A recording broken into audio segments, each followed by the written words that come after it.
तो आप सभी का स्वागत है हमारे इस लाइव में महाबहस कार्यक्रम में, महा डिबेट में। मऊ नगर पालिका के द्वारा स्वकर प्रणाली लागू की गई, यानी स्वयं से आप अपने कर का निर्धारण करेंगे और इसका किस तरीके से इसको लेकर नगर क्षेत्र में विरोध का एक माहौल देखा गया, किस तरीके से पालिका अध्यक्ष के खिलाफ नगर पालिका के अंदर मुर्दाबाद के नारे भी लगे।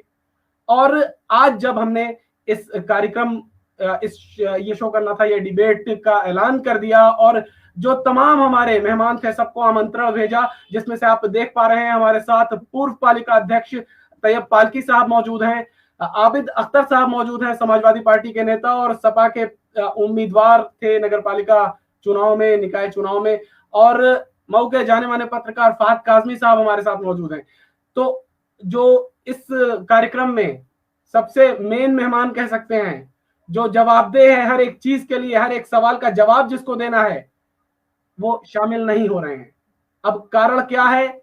उनके अनुसार वो लगातार सुबह से अब तक मीटिंग में है और उन्होंने ज्वाइन करने के बाद भी, ये मीटिंग ज्वाइन किया, इस डिबेट में वो ज्वाइन करने के बाद उन्होंने लीव कर दिया। तो अरशद जमाल आखिर क्यों नहीं शामिल होना चाह रहे? अरशद जमाल साहब, पूर्व चेयरमैन पालकी साहब हमारे साथ मौजूद हैं, क्या सवालों से भाग रहे हैं चेयरमैन अरशद जमाल? पालकी साहब जी, पूर्व चेयरमैन आखिर क्यों नहीं शामिल हो रहे इस कार्यक्रम में? क्या जवाब नहीं है उनके पास? सवालों के जवाब नहीं है? मौजूदा चेयरमैन, उनको डिबेट में अगर समय दिया है तो हिस्सा लेना चाहिए जी। और कारण क्या है, क्या लगता है? अब ये कारण तो वही जान सकते हैं, मैं तो उसमें कुछ कह नहीं सकता। जब तक हमारी कुछ बात ना हो जाए उनसे मैं कुछ नहीं कह सकता। तो देखिए, बात करने के लिए, सवाल करने के लिए हमारे साथ तैयब पालकी साहब मौजूद हैं, जो कि पूर्व पालिका अध्यक्ष हैं मऊ नगर पालिका के। आबिद अख्तर साहब मौजूद हैं अपने सवालों के साथ, और हम लगातार के साथ जुड़े हुए हैं। हमारा प्रयास था, जैसा कि हमने सुबह में ही सबको अवगत करा दिया था और आमंत्रण भेजा जो हमारे तमाम मेहमान हैं सबके पास, और सारे लोग आप देख रहे हैं, 3 लोगों को हमने आमंत्रित किया था। चेयरमैन अरशद जमाल साहब को बुलाया था इस कार्यक्रम में, पूर्व चेयरमैन तैयब पालकी साहब को बुलाया था, आबिद अख्तर साहब जो कि समाजवादी पार्टी के उम्मीदवार थे निकाय चुनाव में, और बाकी जो 2 मेहमान हैं वो आपके सामने मौजूद हैं, हमारे साथ मौजूद हैं। लेकिन चेयरमैन, वर्तमान चेयरमैन अरशद जमाल साहब, जिनकी जवाबदेही बनती है, जिनके जवाबों का इंतजार है, जनता अपने सवाल उनके सामने रखना चाहती है, लेकिन अरशद जमाल साहब आखिर क्यों नहीं शामिल हो रहे हैं? क्या कहेंगे फहद भाई? अरशद जमाल साहब ने अभी, जैसा कि बात हुई थी और उनको बड़ा बेसब्री से इंतजार था इस डिबेट का, और उनको ऐसा लगा कि शायद उनकी बातों का जवाब नहीं दे पाएंगे तैयब पालकी साहब, तो उन्होंने कई बार इस बात की वजाहत किया कि पालकी साहब रहेंगे ना, नहीं रहेंगे या नहीं। लेकिन उनको इस बात की, चूंकि हमें ऐसा लगता है कि उनको उम्मीद नहीं रही होगी कि पालकी साहब हर मौके पर डट के सामने खड़े हैं, जनहित के मुद्दों पर जितनी बातें करना होगा वो पालकी साहब करेंगे। उन्होंने इस चीज को कभी सोचा नहीं रहा होगा और चंद सेकंड के लिए उन्होंने स्क्रीन पर आए और पालकी साहब सहित हम सभी लोग मौजूद थे, उन्होंने देखा और तुरंत उन्होंने इस लाइव कार्यक्रम को छोड़ दिया। तो कहीं ना कहीं संदेह के तो घेरे में अरशद जमाल साहब आ रहे हैं कि जो विवादों में घिरे रहने के साथ साथ सवालों में नहीं घिरना चाह रहे हैं। सवालों में तो घिरे हुए हैं, लेकिन मैं लाइव पे एक सवाल छोड़ना चाहता हूं, छोड़ के मैं भी यहाँ से अब जाना चाहता हूं, बहुत समय हो गया है। मैं ये छोड़ना चाहता हूं कि अरशद जमाल साहब, ये जो स्वकर प्रणाली लागू हुई है इससे संतुष्ट हैं। इन्होंने कहा कि अगर ये लागू हुई है तो कौन सा पहाड़ टूट गया, तो इसका मतलब संतुष्ट हैं। एक तरफ कहते हैं कि लड़ाई लड़ेंगे, हम लड़ाई लड़ेंगे, तो अब वो आते तो बात शुरू होती जी। तो मैं यहीं पर बात नहीं, पालकी साहब, 1 मिनट आपके कीमती समय से बस मुझे 1 मिनट चाहिए। एक सवाल बस मैं जानना ये चाहता हूं कि आपके कार्यकाल में भी मस्कन था, मस्कन का हॉस्टेज कितना रहा होगा? मैं व्यक्तिगत किसी पे टिप्पणी नहीं करना चाहता। नहीं, मैं बस व्यक्तिगत राजनीति नहीं करना चाहता। आप शहर की समस्याओं पे आइए। आप नहीं, हम बता रहे हैं कितना था। मैंने भी, चूंकि पोर्टल है, मैं समस्या किसी व्यक्तिगत आदमी के उस पे नहीं जाना चाहता इस डिबेट में। मैं शहर की समस्याओं को, खास तौर से बुनकरों, कारीगरों, जो रोज लेबर का काम करते हैं, रोज कमाते खाते हैं, उन लोगों की चिंता है कि वो लोग कैसे बेयर कर पाएंगे ये टैक्स। अच्छा, ये मेरा उन एक लोग आखिरी जो सवाल है, गलियों में मेरा बसते एक हैं। आखिरी सवाल है, लाइव मेरा के एक दौरान आखिरी सवाल है। हमारा कार्यक्रम लाइव है। इस दौरान एक बार फिर हम रिक्वेस्ट करना चाहेंगे, अगर अरशद जमाल साहब या उनके जो समर्थक हैं, उनके साथ में रहने वाले जो लोग हैं, वो कोई भी देख रहा है, वो कई बार आमंत्रण दे चुके हैं पालकी साहब को डिबेट के लिए आने के लिए, कि वो डिबेट करें, वो बहस नहीं कर पाएंगे, और कई बार वो वीडियो बनाकर तो चैलेंज देते हैं, लेकिन आज लाइव हमारे साथ पालकी साहब मौजूद हैं इस डिबेट में, लेकिन अरशद जमाल साहब इसमें शामिल नहीं हो रहे हैं, ये पूछने के बाद कि पालकी साहब रहेंगे या नहीं रहेंगे। हालांकि लाइव हम आते उससे पहले इसको ज्वाइन भी किया पूर्व माफ कीजिएगा वर्तमान चेयरमैन अरशद जमाल साहब ने, और आखिर कारण क्या रहा, उन्होंने फिर इसको लीव कर दिया और वो चले गए।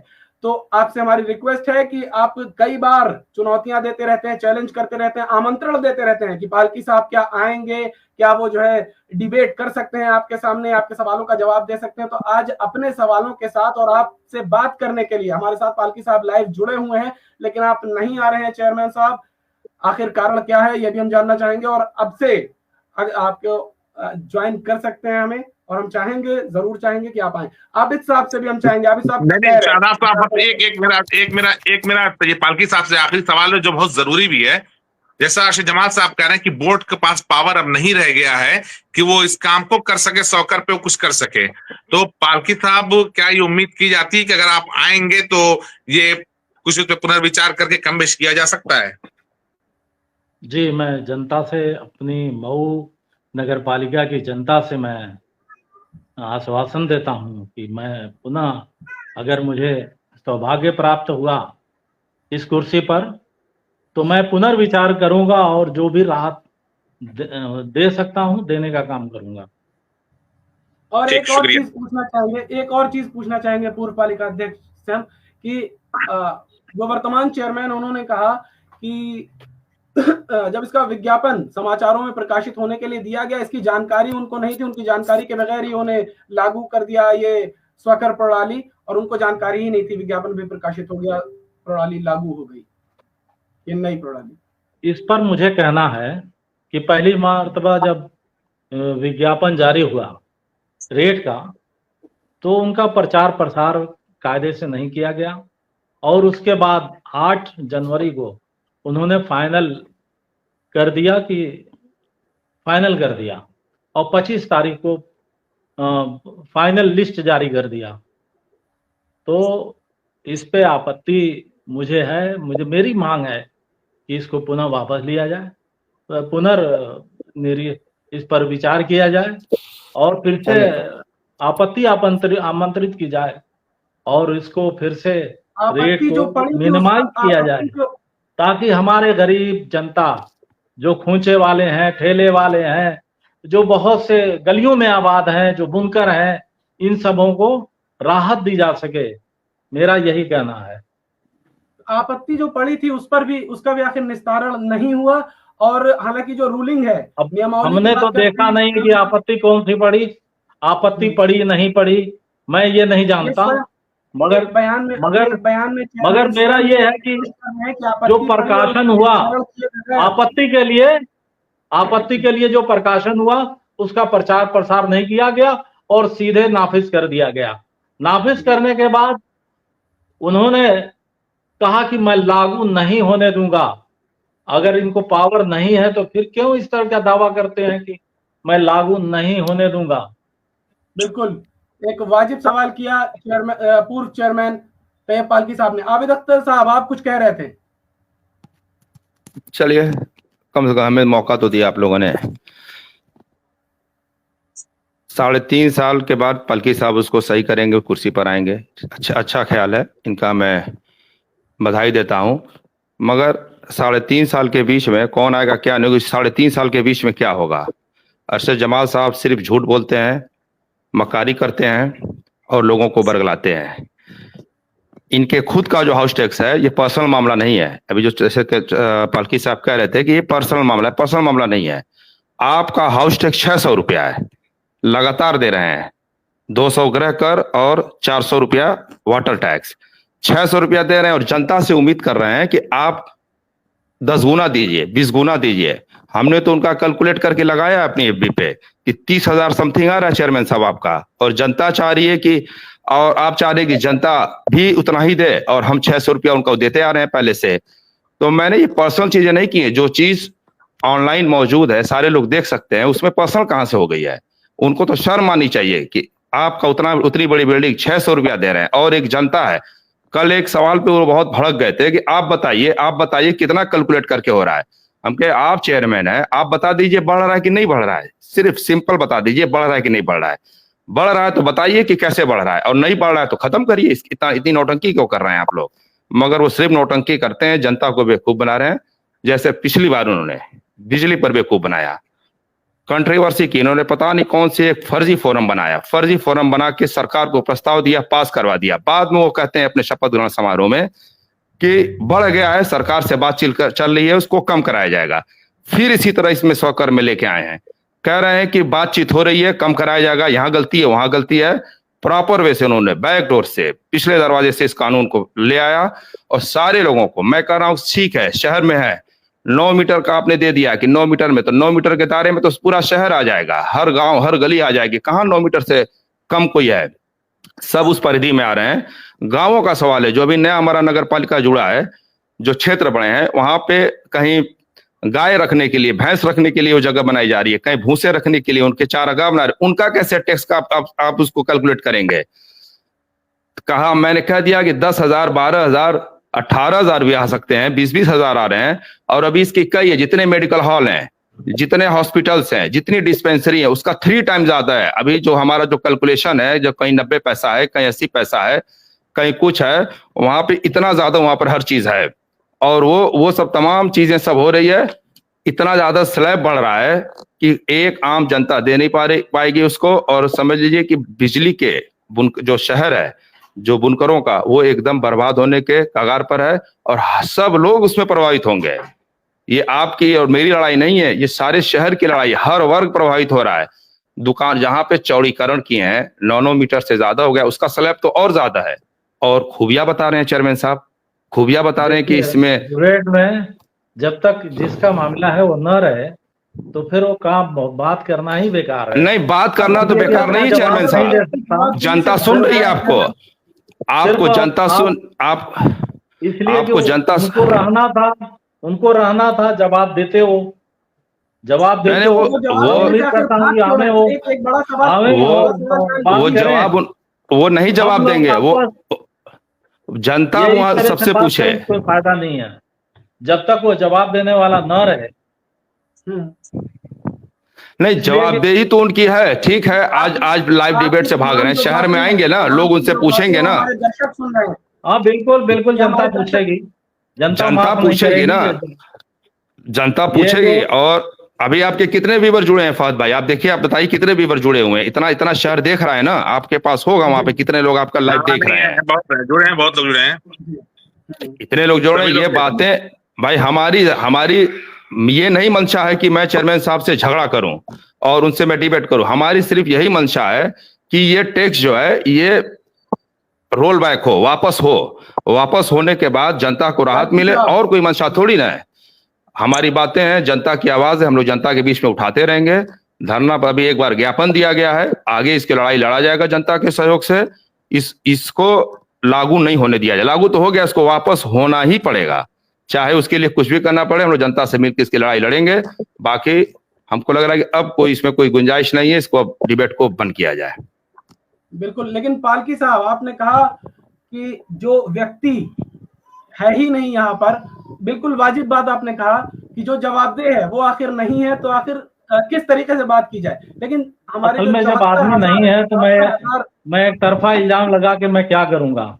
अगला सवाल नहीं चेयरमैन साहब, तो हमेशा शहर को कुछ इस तरह की बातें दी हैं जिससे जनता दुखी हुई है। कभी कहा गोश्त के मामले पे, उन्होंने कहा कि मऊ वालों को ताजा गोश्त खाने की आदत बीमारी है। तो कभी इस तरह की बातें, कभी स्लाटर हाउस के नाम पर माला पहन लिया, कभी पहन लिया बिजली के नाम पर, तो जो 400 रुपया हुआ इसकी वाहवाही लूट रहे हैं, और जनता परेशान है, यहाँ का बुनकर परेशान, सब आम आदमी परेशान। पेनाल्टी लग रही है, FIR हो रही है, वो सारी कार्रवाइयां हो रही हैं, कोई पूछने वाला नहीं। तो मेरे ख्याल से अब जब वो है नहीं तो फिर बात करने से कोई मतलब नहीं है, इसलिए कि अगला जवाब नहीं दे सकते। लेकिन आखिर अरशद जमाल साहब का यह सवाल था, उनको जब मैंने आमंत्रित किया तब भी उन्होंने पूछा कि पालकी साहब रहेंगे या नहीं। उन्होंने दोबारा जब उनसे बात हुई तो उन्होंने पूछा पालकी साहब शामिल होंगे या नहीं, और पालकी साहब शामिल होकर देखने के बाद वो उन्होंने लीव कर दिया। डिबेट में जब वो बैठेंगे हमें बुला लीजिएगा जी। तो देखिए तैय्यब पालकी साहब की तरफ से आपको खुली चुनौती भी है, आप हमेशा चुनौती और चैलेंज देने का काम करते थे अरशद जमाल साहब। अभी पालकी साहब जुड़े हुए थे अपने सवालों के साथ और आपके सवालों का जवाब देने के लिए भी, लेकिन आप सारे चैलेंजेस के बाद भी, इतने चैलेंज करने के बाद जब पालकी साहब शामिल हुए इस डिबेट में, इस कार्यक्रम में, तो आप शामिल नहीं हुए। आखिर कारण क्या है ये भी हम जानना चाहेंगे। फहद भाई, आपकी क्या प्रतिक्रिया है? हमारी प्रतिक्रिया यही है कि नहायत अफसोस की बात है कि नहीं, हमारी बात समझिए, नहायत अफसोस की बात है कि शहर के एक जिम्मेदार आदमी जिन्होंने टाइम दिया और जिम्मेदार लोगों के साथ टाइम दिया और ना आए, ये एक बहुत अफसोस की बात है। अगर वो नहीं आ सकते थे तो अपने ईओ साहब को शामिल करवा देते, ईओ साहब नहीं आ सकते थे तो उनके कोई और प्रतिनिधि होते तो उनको शामिल करवा देते, उनकी कितनी भी व्यवस्था रहती। लेकिन वो ना आकर के ये एक इस तरह का मैसेज दे रहे हैं, ये समझ से परे है। और हमें तो मतलब जो अभी हमको महसूस हो रहा है, उन्हें ये उम्मीद नहीं थी कि तैय्यब पालकी साहब डिबेट करेंगे उनसे, लेकिन आज जब पालकी साहब जनहित के मुद्दों पर आ गए हैं, बिल्कुल नॉर्मल तरीके से, हालांकि पालकी साहब हैं और बिल्कुल पॉजिटिव बातें कर रहे हैं। आबिद अख्तर साहब की बात जो है, इनकी तो थोड़ा सा आक्रामक बातें हो रही है। कल भी एक कार्यक्रम में मैंने देखा आबिद अख्तर साहब की बातों का जवाब नहीं दे सके वर्तमान चेयरमैन अरशद जमाल साहब। आज पालकी साहब का नाम सुन के वो शामिल नहीं हुए, कारण क्या है? क्यों आखिर सवालों से भाग रहे हैं? जो कारण क्या है भाई? फैज साहब, शहजाद साहब, एकदम क्लियर कट है कि वो झूठ है। उनकी इबारत जितनी लिखी रहती है वो सारी झूठ पे लिखी रहती है, और वो आदमी इतना झूठ बोलता है कि हम तो सोचे थे आएंगे तो पहले कहेंगे ये बताइए चेयरमैन साहब आप सच से शुरुआत करेंगे कि झूठ से? अभी एक बयान में कहते हैं 26 जनवरी पर कि आ गया है, ईओ ने इसको पास कर दिए, ईओ साहब ने पास कर दिया, मेरी दस्तखत नहीं थे, मतलब। और फिर कहते हैं कि मऊ के सारे जनता बेवकूफ है, कोई नहीं जानता था। हमने तो कहा कि भाई यहाँ पर तो सारे लोग उठा लगाते हैं, आप ही पढ़े लिखे हैं, बाकी सारे लोग जाहिल हैं, और उसी का ये फायदा उठाते हैं सिर्फ झूठ का। मैं कह रहा यार, इलेक्ट्रॉनिक दौर है, सोशल मीडिया का दौर है, हर चीज रिकॉर्डेड मौजूद है, आप क्या बोल रहे हैं, क्या कह रहे हैं, हर चीज का रिकॉर्ड मौजूद है। मगर वो आदमी इतने झूठ बोलते हैं, और सिर्फ झूठ पे बोलते रहते हैं, और झूठ पकड़ा जाता है। कहते चलो यार, नेता झूठ नहीं बोलेगा तो क्या बोलेगा, इस वो थ्योरी पर लेके चल रहे हैं। यार झूठ अपने से क्यों बोलना है आप? क्या जनता ने आपका क्या बिगाड़ दिया था इतना बड़ा ले आकर टैक्स उन पर थोप दिया है? मैं अपनी बात खत्म करता हूं। मैं बाय जी, बहुत धन्यवाद, बहुत धन्यवाद आपका, आप इस डिबेट में शामिल हुए, बहुमूल्य समय हमें देने के लिए बहुत धन्यवाद। Thank you sir. ठीक है, हाँ आबिद साहब, आप 1 मिनट आप लाइन पे रहें, आपसे कुछ बातें करनी है। देखिए, आपने इससे पहले भी बड़ा दमदारी से महायोजना 2031 के मामले को बड़ा गंभीरता से लिया। दूसरा मुद्दा फिर उसके बाद सौकर प्रणाली का आ गया। इस मुद्दे पर भी आप काफी एक्टिव नजर आ रहे हैं। तो सिर्फ धरना प्रदर्शन बातें रहेंगी या आपके स्तर से भी कुछ किया जाएगा जनहित के लिए? क्या फैज साहब क्या बात कर रहे हैं? आप तो उस दिन खुद मौजूद थे नगर पालिका में, आपने इंटरव्यू लिया था। वहां तक जाना या सिर्फ उतना ही रहेगा या उसके आगे भी कुछ बढ़ा? नहीं, मेरी बात करवाएंगे, क्या होगा? मैं फिर एक बार आप दोहरा रहा हूं कि मैं उस दिन कहा था कि 10 रोज का मैं यहाँ पर कह के आया हूं कि 10 रोज के अंदर अगर ये नहीं इस पर रिव्यू हुआ, और जो बढ़े हुए स्लैब है, जो बुनकरों पे, व्यापारियों पे, हर वर्ग पे जो लगा हुआ है, अगर ये वापस नहीं होगा तो हम लोग आंदोलन करेंगे। कॉन्स्टिट्यूशन जितना हमको संवैधानिक हक मिला है, जितने भी कॉन्स्टिट्यूशनल राइट हमें मिले हैं, उसके हिसाब से हम धरना करेंगे, प्रदर्शन करेंगे, चक्का जाम करेंगे, तालाबंदी करेंगे, मगर इसको लागू नहीं होने दिया जाएगा किसी कीमत पर। इसलिए ये कमर तोड़ देगी।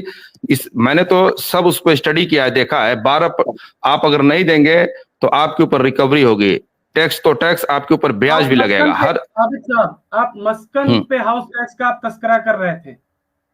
मैंने तो अपनी एफबी पे पोस्ट भी लगाया। मुझको लग रहा था कि वो सोच रहे थे ये जान गए सब, इस पर पूछेंगे सब। एक ये भी बहुत बड़ी वजह हो सकती है उनके ना आने की। बहरहाल हमने ये कल इनसे बहस हो रही थी, कल उनसे बात हो रही थी एक चैनल पे, तो वो हमसे बार बार पूछ रहे थे कि बताओ कितना टैक्स है, कितना है। तो हम कह रहे भाई आप ना बताएंगे कि हम बताएंगे, आप मालिक हैं, आप बताइए कितना है। हम तो आपके मुनीब है नहीं कि हम मुनीबी करेंगे, आप सिर्फ इतना बता दीजिए ना कि वो बढ़ेगा कि घटेगा, क्या होगा, क्या लाभ है, तो बता नहीं रहे। करें जिसका बढ़े, जिसका बढ़ा है वो घट जाएगा, इसका घटा उसका बढ़ जाएगा। तो उस हिसाब से मैंने कहा कि देखा जाए इनके मकान का कितना टैक्स है। इनकी वेबसाइट है, पड़ी हुई है, हमने फौरन देखा उनका देखा, उनके मकान का 156 भी है, उसके 156 भी है। एकदम स्पष्ट क्लियर है कि 200 रुपया हाउस टैक्स, 600 रुपया, 400 रुपया वाटर टैक्स लगा हुआ है, कुल 600 रुपया है। और वो भी 1 साल से दिए नहीं है, बकाया है। तो हमको बताइए, आप जैसे आदमी 1 साल से 600 रुपया नहीं जमा कर रहे हैं, तो हमारे बुनकर समाज, हमारा गरीब समाज कैसे वो बढ़ा हुआ जमा करेगा? मेरा एक सवाल था उनसे कि आप बताइए, जब आप नहीं जमा कर पा रहे हैं तो दूसरा कैसे गरीब आदमी जमा करेगा, वो भी इतना बढ़ा हुआ स्लैब। यहाँ पर देखिए नगर पालिका है, चलती थी, एक ही मकान है, एरिया है, 1400 स्क्वायर फुट का है, चाहे आधे मंडे का जिसको हम लोग कहते हैं मकान है। उसी मकान में गरीब भी रहता है और उसी के बगल में उसका एक बड़ा आदमी भी रहता है, वो भी गरीब, वो बड़ा आदमी है, उसका टर्नओवर 1 करोड़ रुपया है, वो भी टैक्स देता है 1000 रुपया। और जो छोटा आदमी है वो 200 रुपया देता है।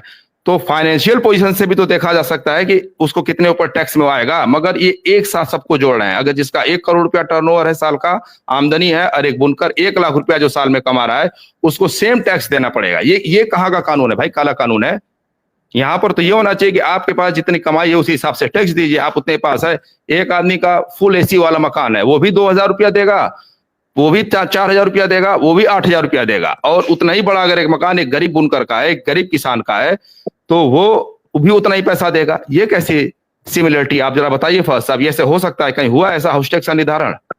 शायद इन्हीं नहीं, के सवालों के जवाब उनके पास नहीं कंडीशन पर भी इसको डिवाइड किया जा सकता था। ये तो एक काफी बड़ा मुद्दा है। कुछ त्रुटियां हैं जिसका सुधार होना जरूरी है और होना भी चाहिए। नहीं, ये बैकडोर से लेके आए ना। आबिद साहब, एक बात हम आपसे फिर कहना चाहेंगे, हमने आपसे इससे पहले भी इंटरव्यू में सवाल किया था। आप बार बार अरशद जमाल साहब के बारे में इस तरीके के शब्दों का इस्तेमाल करते हैं। आपको मालूम होना चाहिए कि नगर विकास मंत्री के दिल के करीब रहते हैं अरशद जमाल साहब। अरे भाई, तो उसी दिल में जाके ये कम करवा देना, उनको कम करवा देना चाहिए उसी दिल के पास जाके। इसमें मंत्री जी को, दिल के करीब होने वाले इंसान से, अरे भाई हमारे पास क्या है ये कि क्या हमसे ले लेंगे? कि हमारे पास जान है वही ले लेंगे, ले लीजिए, क्या करेंगे और क्या करेंगे?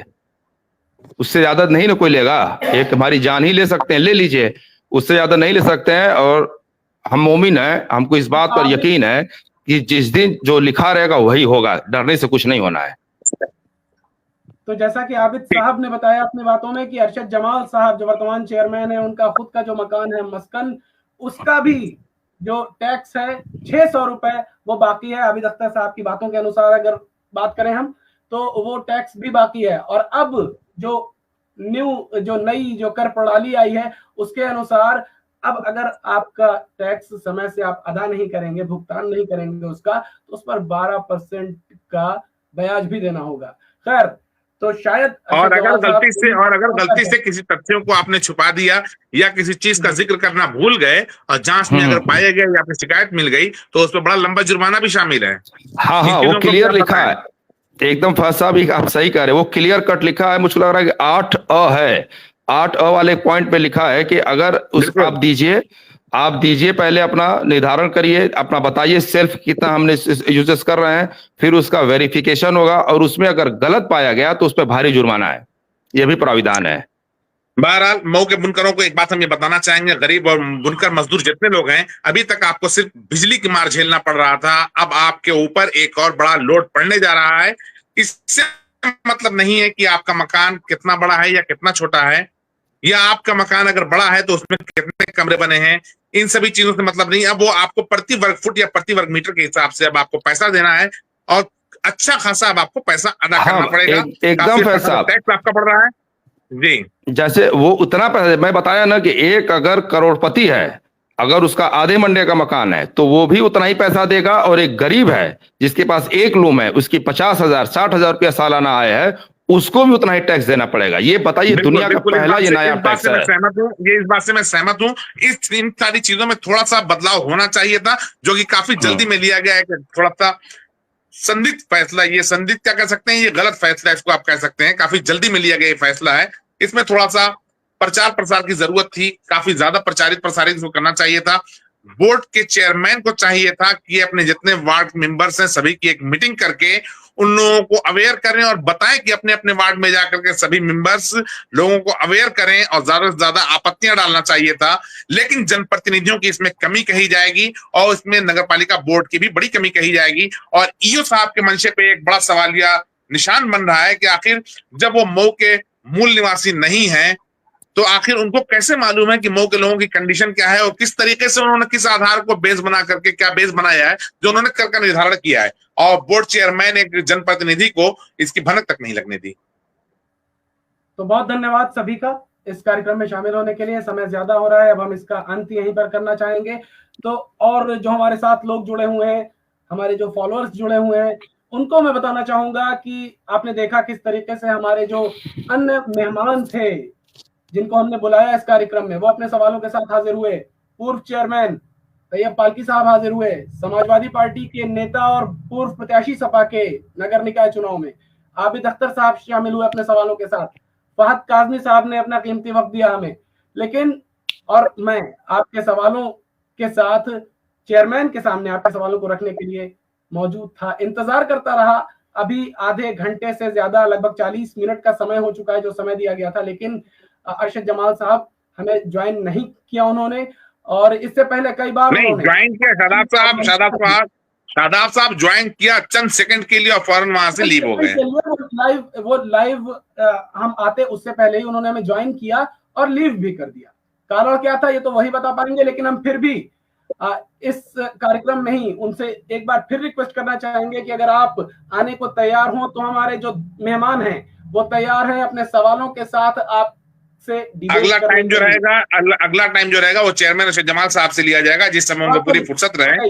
आप समय दे सकते हैं, आप समय दीजिए। बाकी जो जनप्रतिनिधि हैं वो सभी लोग तैयार हैं और आप उसमें शामिल हो कम से कम, हम उम्मीद करते हैं और रिक्वेस्ट करते हैं आपसे। जो सभी लोग हमारे साथ जुड़े हैं उन सभी का और हमारे सारे मेहमानों का बहुत धन्यवाद।